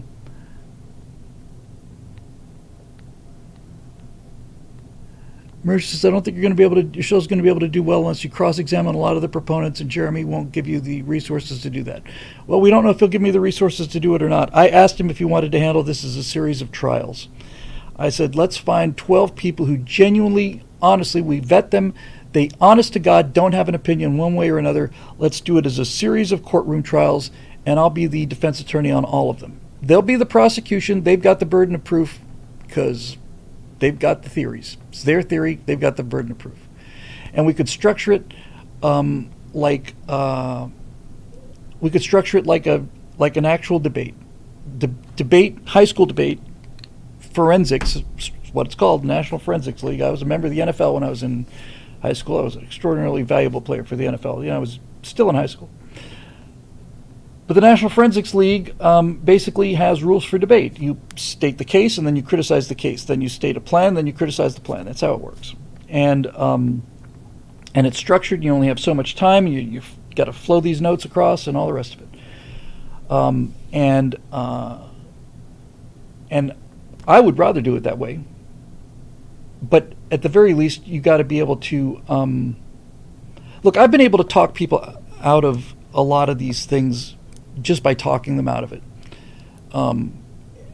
in just conversations. So, I think given the ability to put down evidence, for example, for the moon landing, it's one thing to see the power of air pressure, but when you see like a oil tanker on the back of a train collapse, just crunch because of air pressure, then you realize how much the atmosphere actually weighs, and you got to shoot the moon landing in a stage that's a vacuum, and it's harder to build a stage that's in a vacuum than it is to go to the moon. It's much harder. So, we'll see. What's my objective? To take apart conspiracy theories that you disagree with, or to discuss various conspiracy theories, including some that you happen to subscribe to. I think what I might do as a close to the last episode is I might say, here's some things that I didn't cover on this because there seems to be some truth to these things. These things are not explained easily. The entire history of the Federal Reserve System is a quagmire. The Bohemian Grove exists. There's no question about that. All of these things are real, and as a person who's on the side of reality, I'm more than happy to admit that there are a number of things out there that genuinely are suspicious and worthy of introduction. I should probably throw in the Bermuda Triangle. Maybe I'll make the first episode Nessie, the Bermuda Triangle, and Bigfoot, just to get them out of the way. You know what put the nail in me for the Bermuda Triangle, and in fact put the final nail in the coffin of me believing in many of these things, was when somebody said, if you take an area the size of the Bermuda Triangle, the square miles that the Bermuda Triangle consists of, if you take that area and place it on major trade routes anywhere in the planet, if you put them over regular trade routes anywhere in the planet, you get an equal or greater number of unexplained disappearances. I said, well, okay, that's it. That's all I needed. That's all I needed to hear. So maybe that first episode will be how you make sense out of things, like that. For years and years, the best single case was Flight 19. Was it Flight 19? The 5 Avengers that just disappeared without trace. Well, they made a navigational mistake. They thought they were over Bimini, or they thought they were over the Bahamas, but they weren't. They were off the coast of Florida. They turned the wrong way, ran out of gas. They all sank. And that was the strongest evidence for the Bermuda Triangle until they found the Avengers. Strongest evidence for Nessie was the so-called surgeon's photo of the thing, good shot looking down of the plesiosaur poking its head out of the water. I looked at that photo 100 times. I said, boy, there's evidence, but there was something bothering me about that picture, and I couldn't put my fingers on it until I found out from the son or the grandson of the guy who took the picture, the model of Nessie was this big. It was like a rubber ducky. He put it out in the lake, and I realized that's what was wrong with it. The waves weren't the right scale. So, anyway, it's a paying job, and I'm going to take it. And then when it comes to things like the Navy, I'm going to talk to some people who produce some of these other things, and I think we might just have to crowdsource those babies and then just market them to homeschooling and make them available to members of BillWilder.com and just do them on my own, if that's what it takes.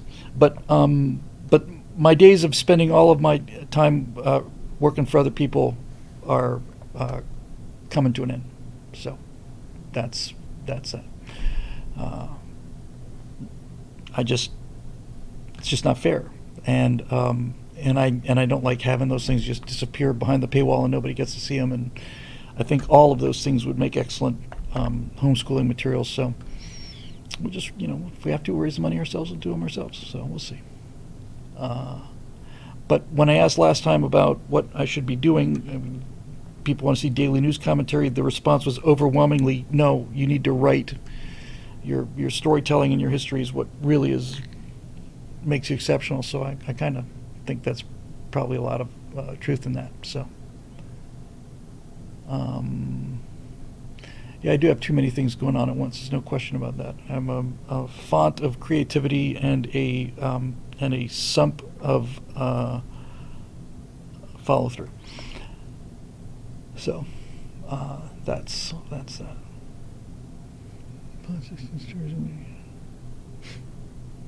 It's funny, Roadrunner. All right, guys. I think that's going to do it.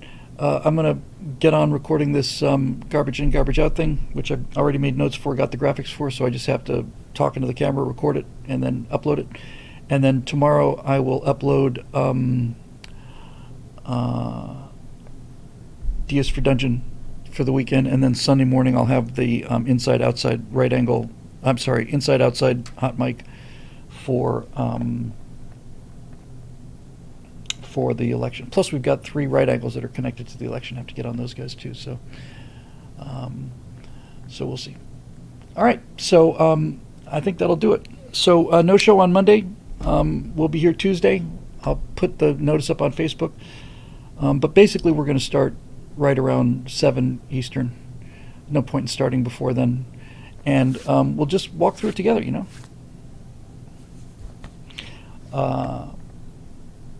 And we'll either have fun together or we'll be like, well, that sucks together. But I'm not.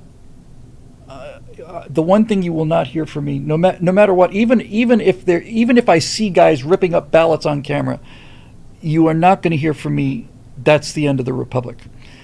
I have come to the realization that, and I spent 2 years thinking this. So I'm not criticizing anybody. I was right there with you. But 3 years thinking, well, this is probably it, you know. But I not only do I believe in the cyclical nature of history and a divine purpose for this country, but I also realize, no, that's the goal. That's the only way they win, is for us to just give up into despair. The country has moved much further to the right in the last 4 years, and in 5 days we're going to find out whether it moved enough to the right to see. We'll find out. Okay, so that'll do it. So let's say goodnight to our friends over on YouTube. Thanks for joining us, YouTube. A little under 2 hours, not too awful. We'll see you on Thursday here for Tuesday for your BillWhittle.com election night coverage. Done. Maybe I should get one of those election coverage kind of dun dun dun dun dun dun dun dun. And have a co-host I can say, well, it's election night here in America, and thousands of people are going out to the polls. You know, they can't even finish each other's sentences. That friendly, yappy, local news kind of thing makes my skin crawl. All right, I'll be here. Gorn Captain will be here. James D. Kirk of the Starship Enterprise will be here, and hopefully you'll be here. So we will see you on Tuesday night, YouTube. Thanks for joining us tonight, and we'll see you soon.